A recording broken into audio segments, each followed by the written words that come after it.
अंधेरों से है डर उनको जिन्हें जलना नहीं आता, अंधेरों से है डर उनको जिन्हें जलना नहीं आता, हमें जुगनू ये कहता है अंधेरा कुछ नहीं होता। जी हाँ दोस्तों, मैं सत्येंद्र धाकड़ आज आपके लिए लेकर आया हूँ, या उन बच्चों के लिए लेकर आया हूँ जो 10th क्लास में हैं। कल 2-3 स्कूलों में जाकर के विजिट कर ली, वहाँ मुझे पता चला कि बच्चे थोड़े से डरे हुए हैं। कोरोना के बाद वो पहली बोर्ड परीक्षा दे रहे हैं और इसके पहले वो 2 साल ढंग से पढ़े नहीं। तो एक समस्या सामने आई कि मैथ्स, साइंस और इंग्लिश जैसे सब्जेक्टों में उन्हें डर लग रहा है। तो मैं उनके लिए यही कहूँगा कि डरने की ज़रूरत नहीं है, आज नहीं तो कल होगा, हर मुश्किल का हल होगा। और हम उस मुश्किल के हल करने के लिए ही हमारे जैसे ढेरों सैकड़ों लोग लगे हैं, हम उनमें से एक मात्र हैं। आज उनके लिए साइंस यानी विज्ञान के महत्वपूर्ण क्वेश्चंस लेकर आए हैं। परीक्षा एकदम सामने है, 10-12 दिन बाद परीक्षा में प्रारंभ हो जाएगी, तो उसके लिए बच्चे कम से कम समय में ज़्यादा से ज़्यादा अच्छा रिजल्ट दे सके तो उन्हें क्या पढ़ना चाहिए। इसके लिए ये वीडियो उन बच्चों के लिए बहुत काम का है। यदि आप 10th में हैं तो आप इसे पूरा देखिए और आपको पता चलेगा कि 10th केमिस्ट्री के जितने भी टॉपिक्स हैं उनके सारे इंपॉर्टेंट क्वेश्चंस हमने इस वीडियो में डिस्कस करने हैं। इंपॉर्टेंट पर एक टिक करेंगे, बहुत ज़्यादा इंपॉर्टेंट होगा उस पर डबल टिक करेंगे। ठीक, तो पहले आपकी जिम्मेदारी बनेगी कि आप डबल टिक के क्वेश्चनों को जरूर याद करें। एक सिंगल टिक को भी इसमें से मैंने बहुत अध्ययन करके, रिसर्च करके, पुराने पेपरों को खंगाल के कैसे कैसे पेपर बन रहे हैं उस हिसाब से ये स्लाइड तैयार करिए। तो ये आपके लिए बेहद इंपॉर्टेंट है। चलिए शुरू करते हैं। पहला टॉपिक 10th साइंस का पहला यूनिट नाम है रासायनिक अभिक्रिया एवं समीकरण। अब ये चूंकि कुछ बच्चे इंग्लिश मीडियम के देख रहे हैं, उनको लगेगा सर ये तो हिंदी मीडियम में, डरिए मत, आपको इंग्लिश मीडियम की स्लाइड अलग से मिलेगी। ठीक, नेक्स्ट वीडियो में आप स्किप करोगे तो उसके नीचे आसपास कहीं मिल जाएगा इंग्लिश मीडियम में। रासायनिक अभिक्रिया एवं समीकरण, ये पहला है। इसमें आप देखिए 2 नंबर का क्वेश्चन आना है, ठीक, और एक 3 का आना है। वायु में जलाने से पहले मैग्नीशियम रिवर को साफ क्यों करते हैं। मैं क्वेश्चंस मैंने क्या कहा कि सिंगल टिक करूंगा मतलब वो इंपॉर्टेंट है, और डबल टिक करूंगा तो वो बहुत ज्यादा इंपॉर्टेंट है। ठीक, दूसरा है जब लोहे की कील को कॉपर सल्फेट के विलयन में डुबोया जाता है तो विलयन का रंग क्यों बदल जाता है। ठीक, तीसरा है लोहे की वस्तुओं को हम पेंट क्यों करते हैं। और चौथा है विकृत गंधका को परिभाषित कीजिए। पांचवा, किसी एक्स से विलयन का उपयोग सफेदी करने के लिए होता है। नीचे इसके ऑप्शंस लिखे होंगे 2 और। ठीक, इनमें से सबसे ज्यादा इंपॉर्टेंट क्वेश्चन जो इस साल के लिए लग सकता है या बनता है वो है ये डबल टिक वाला क्वेश्चन है। ठीक, ये कैसा है, डबल टिक। इसके पहले ये इंपॉर्टेंट है, ये डबल टिक है, ये इंपॉर्टेंट है और ये भी इंपॉर्टेंट है। अब आप कहोगे सर आपने पहले ही इंपॉर्टेंट दी, उनके अंदर भी आप इंपॉर्टेंट क्यों दे रहे हैं। ये वाकई पूरे क्वेश्चन इंपॉर्टेंट है, क्योंकि आपको यदि 2 नंबर के हिसाब से देखा जाएगा तो पहली यूनिट में ही आपको कम से कम 25 से 30 क्वेश्चन मिलेंगे, लेकिन 30 क्वेश्चनों में से 2 नंबर के, और अगर 3 नंबर के मिलाओगे तो उतने ही हो, टोटल मिलाओगे तो 45 से 50 क्वेश्चन है। तो 45 से 50 क्वेश्चनों में से मैंने कितने निकाले, बमुश्किल आप पूरे देखोगे तो 15 के आसपास होंगे। अब उन 15 के अंदर से भी हम 5-6 क्वेश्चनों पर डबल टिक कर रहे हैं। तो ये बात ध्यान देने वाली है आपके लिए कि कौन सा करना है अच्छे से और कौन सा थोड़ा ऐसे देखना है। तो ये पहली स्लाइड आपको टिक कर ली होगी। ठीक, इनका डिस्कशन, इनके बारे में ये क्या आंसर्स अगर आपको समझने हैं तो हम एक वीडियो बहुत लंबा चौड़ा बनाने वाले हैं जिसमें पूरे साइंस के इंपॉर्टेंट क्वेश्चंस को, जिसको हम डबल टिक कर रहे हैं, उन डबल टिक क्वेश्चनों को हम समझाएंगे। ठीक है, पढ़ाएंगे भी, मतलब सीधी सीधी बात ये, उसके लिए आपको इंतजार करना पड़ेगा। आगे देखिए, रासायनिक समीकरण से आप क्या समझते हैं। ऑक्सीकरण के योग या ह्रास से आधारित निम्नलिखित पदों की व्याख्या कीजिए। ठीक है, अपचयन और उपचयन, ये इंपॉर्टेंट ज़्यादा है। ठीक, ऊष्माक्षेपी ऊष्माशोषी अभिक्रिया को उदाहरण सहित समझाइए, ये बहुत इंपॉर्टेंट है। अभिक्रिया की दर को प्रभावित करने वाले कारक, ये इंपॉर्टेंट है। और ये अंतर स्पष्ट करना है तो ये क्वेश्चन यही है, एक तरह से ये अगर आ गया तो ये आराम से हो जाएगा। तो ये इसको आप इसे अच्छे से कर लो या फिर इससे अच्छे कर लो, दोनों में से कोई भी एक बेहतर कर लोगे तो काम चल जाएगा। ठीक, रासायनिक समीकरण से आप क्या समझते हैं, ये इंपॉर्टेंट है। यानी इस स्लाइड में आपको 2 चीजें बहुत अच्छे से पढ़नी है, वो है ऊष्माक्षेपी ऊष्माशोषी और अपचयन और उपचयन। ठीक है, नेक्स्ट, फोटोग्राफी का आधारभूत सिद्धांत लिखिए, ये इंपॉर्टेंट है। ठीक, इंपॉर्टेंट तो छांटे ही हैं, सारे ही इंपॉर्टेंट है, बट विस्थापन एवं द्विविस्थापन अभिक्रिया को उदाहरण सहित, ये अभिक्रियाओं के प्रकार की बात है तो ये ज्यादा इंपॉर्टेंट है, ये नहीं डबल टिक करना पड़ेगा इस पर। मैं पेन का कलर बदल ही लेता हूँ, थोड़ा सा टिक करने में आपको सहूलियत दिखेगा अच्छे से। संचारण को परिभाषित कीजिए, संचारण से सुरक्षा के 2 तरीके लिखिए, ठीक है, क्या ये इंपॉर्टेंट है। क्या विस्थापन अभिक्रिया रेडॉक्स अभिक्रिया भी हो सकती है, उदाहरण सहित समझाइए, ठीक, ये बहुत इंपॉर्टेंट क्वेश्चन है इस साल के हिसाब से। दवा की बोतल अधिकांशतः रंगीन होती है, क्यों, ये भी इंपॉर्टेंट है। मैंने क्या कहा कि हम पूरे 45-50 क्वेश्चनों में से कितने क्वेश्चन छांट रहे हैं, वो मात्र छांट रहे हैं अपन लगभग केवल 15, और उन 15 के अंदर से भी हम 7-8 क्वेश्चन आपको बेहद इंपॉर्टेंट दे रहे हैं। तो ऐसा नहीं कि आप 7-8 क्वेश्चन ही पढ़ेंगे, आपको 45 में से 15 मिल रहे हैं तो ये पूरे ही 15 पढ़ने हैं, ठीक, लेकिन इनमें से 6-7 जो जिन पर हम डबल टिक कर रहे हैं उनको आपको पहले पढ़ना है, समझ में आ गया। चलिए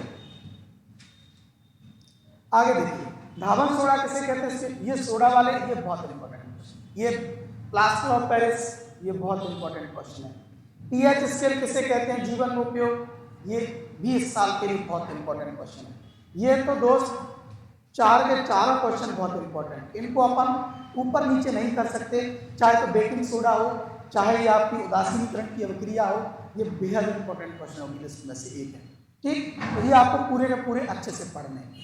आपने तैयारी की होगी, आप अपना जैसे ये वीडियो देख रहे होंगे उसके साथ आपको ये चीज़ आकलन में आ रही होगी, आपको समझ में आ रहा होगा कि क्या आपने तैयारी की है, क्या आपने, मैं जो क्वेश्चन बता रहा हूँ इनको आपने ढंग से पढ़ा है। अगर इनकी पढ़ाई आपने ठीक से की है तो आपको डरने की जरूरत नहीं, और ढंग से नहीं भी की है तो अभी समय है, आपको छांट छांट के इन्हीं को पढ़ लेना। मैं 100 में से 100 की गारंटी तो नहीं देता कि 100 में से 100 यही आए, लेकिन हाँ इस बात की गारंटी जरूर है कि जिस दिन पेपर आप दोगे उस दिन आपको ढेर सारे क्वेश्चंस, लगभग 85 से 90% क्वेश्चन यही मिलने वाले हैं, ठीक है। चलिए आगे देखिए, अब आता है दूसरा टॉपिक, अम्ल, क्षार एवं लवण। यानी अगर अपन पहली यूनिट की बात करें तो पहली यूनिट में मेरे हिसाब से लगभग 10 क्वेश्चन बेहद इंपॉर्टेंट थे, और टोटल क्वेश्चनों की संख्या थी 15, तो 10 क्वेश्चन आपको अच्छे से पढ़ लेंगे। अब दूसरी यूनिट की अपन अगर बात करें तो देखिए क्या है, अम्ल, क्षार और लवण। विरंजक चूर्ण का रासायनिक नाम, सूत्र 2 उपयोग लिखिए, इंपॉर्टेंट है और अच्छा इंपॉर्टेंट है। अम्ल और क्षार में कोई अंतर है, ये बहुत इंपॉर्टेंट है, विकट, इसको आप अच्छे से घोट लीजिए, मुझे लगता है ये क्वेश्चन जरूर आएगा इस साल, ठीक। धातु के साथ अम्ल की अभिक्रिया होने पर सामान्यतः कौन सी गैस निकलती है, ये इससे पहले नहीं पूछा गया है, लेकिन इस बार इसके आने के चांसेस लगते हैं, ऐसा मुझे प्रतीत हो रहा है, तो इसको भी इंपॉर्टेंट है। आश्रित जल विद्युत का चालक क्यों नहीं होता, जबकि वर्षा का जल होता है, इंपॉर्टेंट है, एक बार रीजनल क्वेश्चन है तो पढ़ लेना अच्छे से। धोने का सोडा एवं बेकिंग सोडा के 2 प्रमुख उपयोग लिखिए।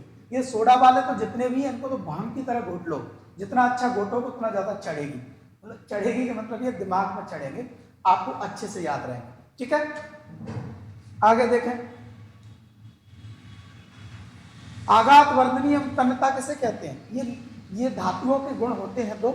अब इनके प्रॉपर डिस्कशन पर मैं नहीं जा रहा हूँ, प्रॉपर डिस्कशन पर मैं जाऊंगा अगले वीडियो में, जब मैं सारे इस पूरी की पूरी केमिस्ट्री के इंपॉर्टेंट क्वेश्चंस को लूंगा और एक अच्छे से समझाने का प्रयास करूंगा एक बार आपको फिर से, ठीक। तो ये इंपॉर्टेंट है। सोडियम को केरोसिन में डुबाकर क्यों रखा जाता है, ये विकट इंपॉर्टेंट है, वेरी इंपॉर्टेंट, यानी बहुत ज्यादा इंपॉर्टेंट है। इसके साथ एक आधे मेटल बदल के पूछ सकते हैं वो कि इनको अपन बोतल में क्यों रखते हैं, केरोसिन में क्यों रखते हैं, तो आंसर बहुत छोटा सा है कि हवा के कांटेक्ट में नहीं आना चाहिए, क्योंकि हवा के कांटेक्ट में आने से ये चीज़ों में क्या हो जाता है, ऑक्सीकरण हो जाता है।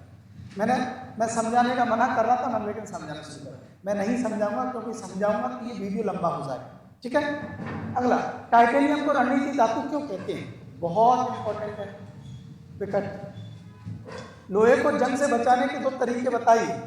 विद्युत के तार धातुओं के बनाए जाते हैं क्यों, ये दोनों इंपॉर्टेंट, ठीक। तो डबल टिक वालों को पहले पढ़ना है और सिंगल टिक वालों को छोड़ना नहीं, लेकिन बाद में समझ में आ गया। इतना इस बात को मैं बार बार रिमाइंड कर रहा हूँ, छोड़ना इनमें से इसलिए नहीं है क्योंकि हम ऑलरेडी बहुत सारे क्वेश्चन छोड़ चुके हैं, तब जाकर के हमने इतने निकाले, ठीक है।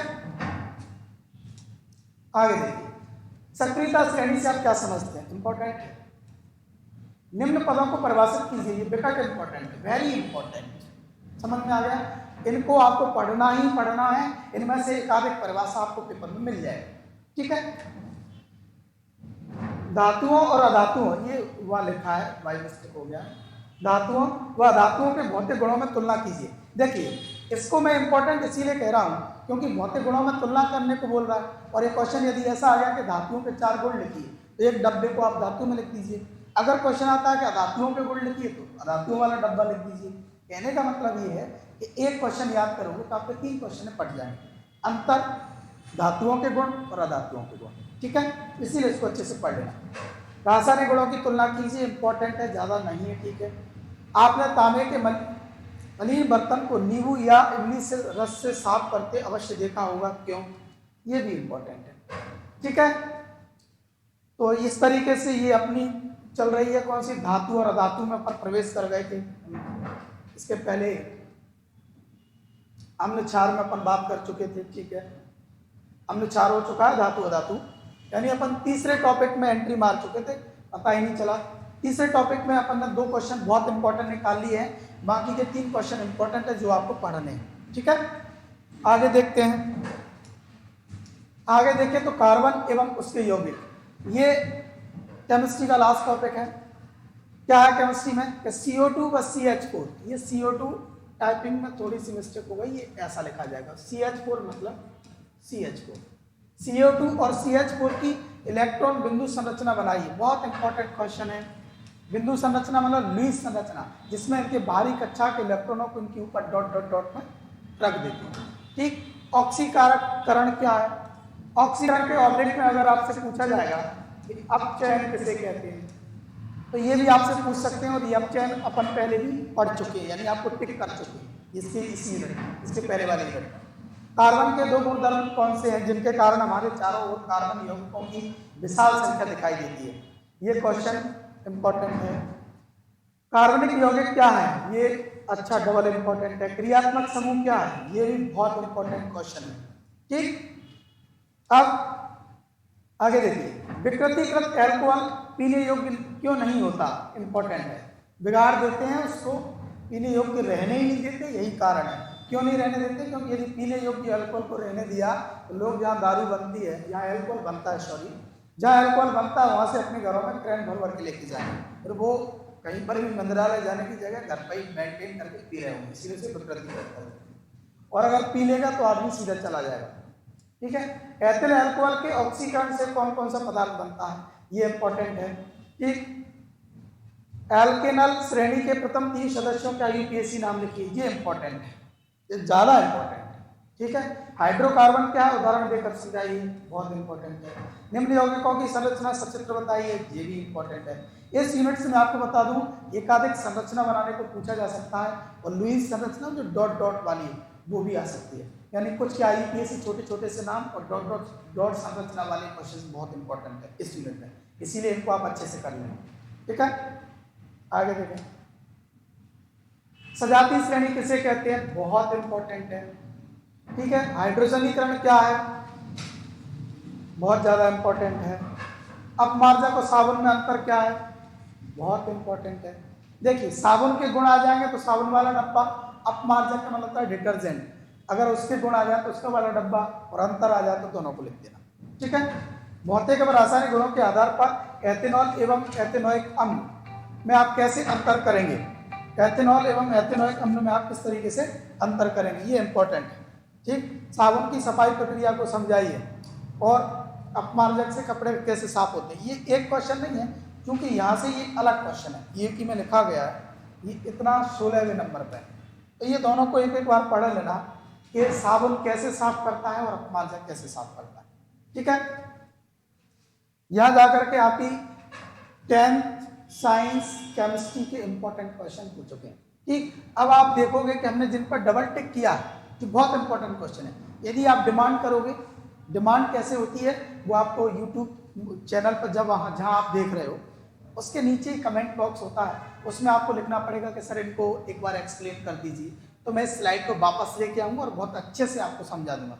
ऐसा समझा देंगे कि आपको फिर मुझे नहीं लगता कि बुकों में इधर उधर पढ़ने की जरूरत पड़ेगी, लेकिन आप एक बार बोलेंगे तभी ऐसा हो पाएगा। इंपॉर्टेंट क्वेश्चंस देने का वादा किया था तो हमने आज पूरा किया है। ये केमिस्ट्री के हैं। इसके बाद जो दूसरा वीडियो नीचे होगा या बना रहे हैं, इसके बाद हम जो अपने आप नीचे पहुंचेगा, तो उसमें आपको फिजिक्स के मिलेंगे और ऐसे ही एक वीडियो आपको केमिस्ट्री का, यानी 10-15 मिनट के 2-3 वीडियोस देखोगे, इसमें आपके पास पूरी साइंस के इंपॉर्टेंट क्वेश्चंस की लिस्ट होगी और ये क्वेश्चन वही है ज़्यादातर जो आपको एग्जाम में मिलेंगे।